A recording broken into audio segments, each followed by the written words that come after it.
Cuando lo anunciaron como el nuevo papa, la gente aplaudía, lloraba, se abrazaba frente a la televisión.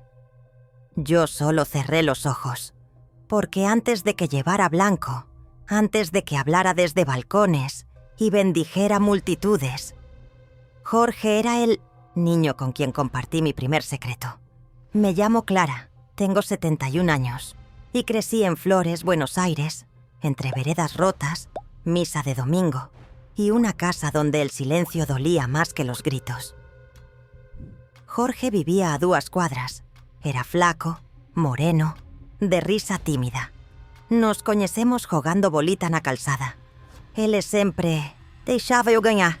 Dizia que gostava de ver meninas felizes. Mas o que mais gostávamos era entrar na parroquia, sentar no último banco e falar. Falávamos do mundo. Ele dizia que um dia iria mudá-lo, que a fé era como um cobertor grande, que devia cobrir todo mundo. Eu só queria fugir de casa. Mas ouvir ele falar me fazia sentir que escapar não era o único caminho, que havia outros. Hasta que um dia Jorge viu algo. Não comigo, em casa. Algo que ele nunca contou a ninguém, mas contou a mim. E eu prometi guardar o segredo. Por décadas, guardei. Até hoje. Escucha esta historia hasta el final. Hay silencios que pesan más que cualquier palabra. Y a veces, contar es también una forma de honrar. Flores no era un barrio fácil en los años 50. Las casas eran humildes, las veredas rotas, los gritos se colaban por las paredes como el olor a guiso. Jorge y yo pasábamos horas sentados en la escalinata de la parroquia, mirando a la gente ir y venir. Él tenía esa forma de mirar, como si pudiera ver más allá, como si ya intuyera que el mundo estaba roto, pero aún podía remendarse. Yo, en cambio, solo quería silencio. En mi casa se gritaba por todo, por el pan duro, por el agua fría, por mi falda sucia. Jorge me escuchaba sin interrumpir. Me decía que mi voz merecía un lugar y que la fe era un refugio. Pero yo pensaba que la fe era para otros, para los que no tenían miedo de cerrar los ojos. Una tarde Jorge llegó, distinto. Tenía la cara tensa, los ojos hinchados como si no hubiera dormido. Me tomó de la mano y me llevó hasta el fondo de la parroquia, donde nadie iba. Allí, me dijo algo que hasta hoy me cuesta repetir. Vi algo en casa, algo que no entiendo, pero no quiero que nadie lo sepa. No me explicó mucho. Solo dijo que su padre no era quien todos creían, que había hecho daño, que lo escuchó llorar en la cocina pidiéndole perdón a un santo que ni respondía. Yo le juré que nunca lo contaría, y no lo hice, porque en ese momento supe que Jorge no era como los otros chicos, que había nacido para cargar verdades que dolían, y aún así seguir caminando. Y aunque yo no creía en santos, a su lado empecé a creer en outra coisa, que tal vez a bondade, cuando é real, pode nos salvar do pior dos pasados. Consignado el paso de los años, Jorge y yo tomamos caminos distintos. Él entró al seminario. Yo empecé a trabajar limpiando casas, alejándome de todo lo que dolía. Nunca dejé Flores, pero él fue ascendiendo, como si cada peldaño lo acercara a algo más alto, más limpio, más fuerte. Lo veía en los diarios, en las noticias. Lo escuchaba dar homilías por la radio. Siempre hablaba de los humildes, de los caídos, de la justicia. Nunca de poder, ni de culpa. Yo, en silencio, guardaba ese pedazo de historia que él me confió cuando teníamos 10 años. Jamás volví a preguntarle, ni él me lo mencionó, pero el peso seguía ahí, como una piedra chiquita en el zapato. No te detiene, pero no te deja olvidar. Hasta que un día llegó la carta, sin remitente, sin texto, solo una fotografía antigua, de la parroquia de Flores, y en el reverso una frase escrita a mano. Vos sabés lo que viste. Él también. Me temblaron las manos. Sentí que el aire del comedor se espesaba, como si los recuerdos cobraran cuerpo, como si alguien, en alguna parte, quisese que eu falase, ou que eu me calase para sempre. Esa noche no dormí. Saqué la vieja caja de zapatos donde guardaba las cartas de mi juventud, el crucifijo que Jorge me regaló cuando se fue al seminario, y la foto que alguien me acababa de enviar. Miré todo sobre la mesa y sentí que estaba de vuelta ahí, en el patio de la parroquia, con Jorge, con su mirada triste, con su voz firme pidiéndome que no lo soltara. Si alguna vez guardaste un secreto que no era tuyo, si te tocó cargar con verdades que te rompían por dentro, contámelo en los comentarios. Y si conoces a alguien que vivió algo así, compartile esta historia, porque hay silencios que salvan y otros que nos encadenan por dentro. No fue un periodista, ni un cura. Fue Lucía, la hija de mi vecina Marta. Tiene 30 y pocos, estudió historia, trabaja en un archivo parroquial. Siempre fue curiosa y demasiado directa. Un día vino a tomar mate conmigo. Me habló del Papa, de su historia en flores, de los testimonios que había leído de la época, y de repente me lanzó una pregunta sin anestesia. Clara, vos conociste al padre Jorge, ¿no? ¿Sabés algo de lo que se decía de su papá?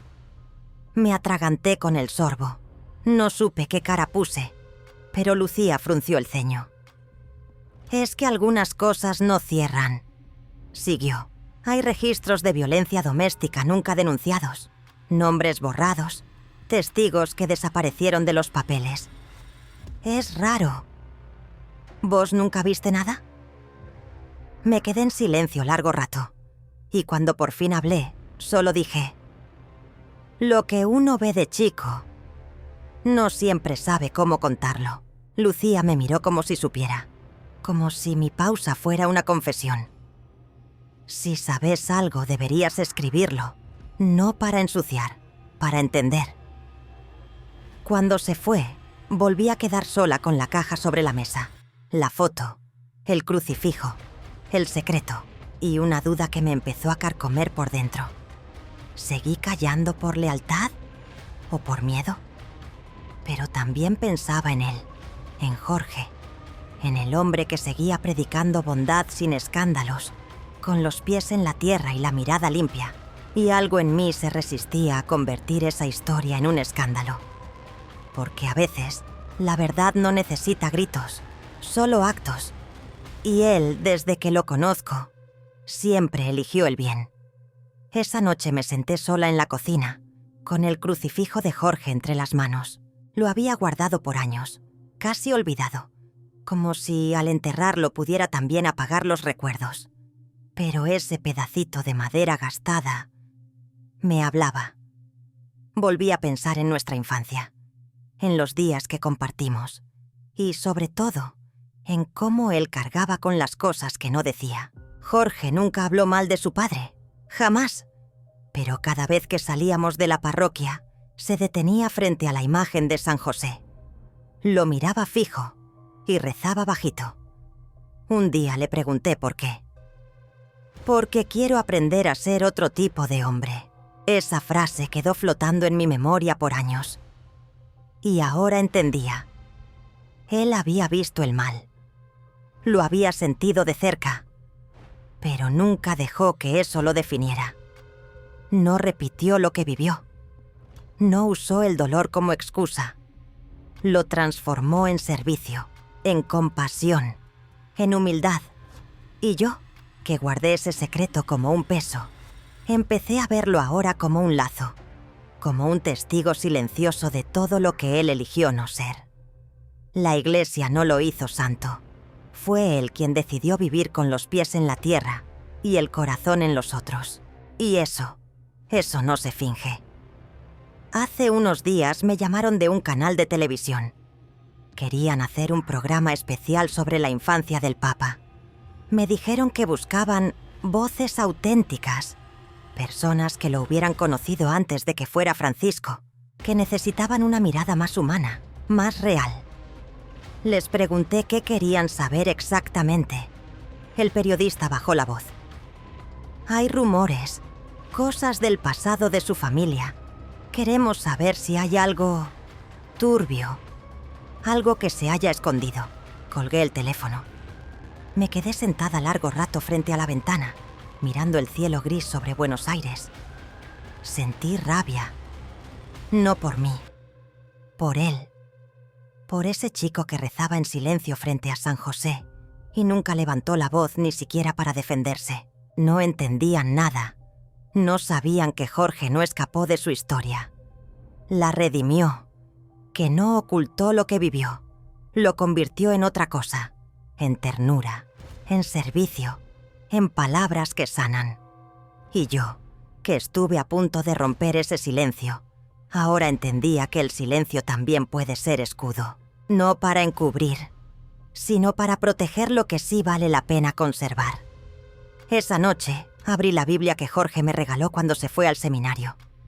En la primera página, escrito con letra temblorosa, decía: para Clara, que siempre me vio, incluso cuando yo no podía mirarme. Dime tú, que estás escuchando esto, ¿desde qué ciudad me acompañas? Y si hubieras estado en mi lugar, ¿habrías hablado? ¿O habrías cuidado como yo lo hice? No tenía remitente. Solo llegó, en un sobre simple, blanco, con mi nombre escrito a mano, sin escudos, sin membretes del Vaticano. Nada que gritar autoridad, solo tinta negra, prolija y un aroma leve a incienso. Temblé al abrirla. Adentro, una hoja, pocas líneas. Querida Clara, gracias por haberme sostenido cuando más lo necesitaba. No todos los silencios son cobardía. Algunos son abrazos. Algunos son puentes que sostienen. No me olvidé de vos. Nunca me olvidé. Debajo su firma, Jorge Mario. Me llevé la carta al pecho. No lloré como otras veces. Fue distinto. Era como si algo dentro de mí, algo que estuve apretando por décadas, por fin soltara el aire. Él no me debía nada, pero igual lo hizo. No con un escándalo ni con discursos, sino con esas pocas palabras que tenían el mismo peso de aquellos días en Flores, cuando compartíamos bancos de iglesia y migas de pan duro. Esa noche recé, por él, por mí, por los que nunca tuvieron una segunda chance de ser escuchados. Y supe que todo lo que había guardado no fue en vano. Porque al final, a veces no es el mundo el que tiene que saber. Es uno mismo el que necesita entender que cuidó con amor. Y eso ya es justicia. Volví a la parroquia de Flores. Después de tantos años, mis pasos me llevaron de nuevo a ese banco del fondo, donde Jorge y yo solíamos sentarnos a mirar la luz entrar por los vitrales. El templo seguía igual. Y al mismo tiempo no. Más limpio, más ordenado, pero con el mismo aroma a madera, a cera, a esperanza. Me senté en silencio. Saqué del bolso una copia de la carta que él me envió, el crucifijo que me regaló, de niña, y un papelito doblado con mi letra temblorosa. En él escribí solo 3 palabras: yo sí te vi. Lo dejé bajo el asiento, entre las rendijas. No para que alguien lo encontrara, sino para dejarlo ahí, como un testigo silencioso de que todo lo que viví, todo lo que sentí, tuvo sentido. Porque Jorge no se volvió grande al llegar a Roma. Se volvió grande el día que eligió no repetir el dolor. El día que transformó la herida en servicio. El día que decidió amar sin escudo. Y yo, desde mi rincón chiquito del mundo, entendí que mi silencio no fue omisión. Fue respeto, que mi secreto no fue carga, fue testimonio, y que callar, cuando se hace desde el amor, también puede ser una forma de hablar. Si esta historia tocó tu corazón, suscríbete al canal. Aquí no se juzga, aquí se honra, se recuerda Se cuenta lo que el mundo no ve, pero que, como Jorge, cambia vidas desde adentro. Gracias por escucharme. Gracias por mirar más allá de la sotana. Gracias por acompañarme hasta el final.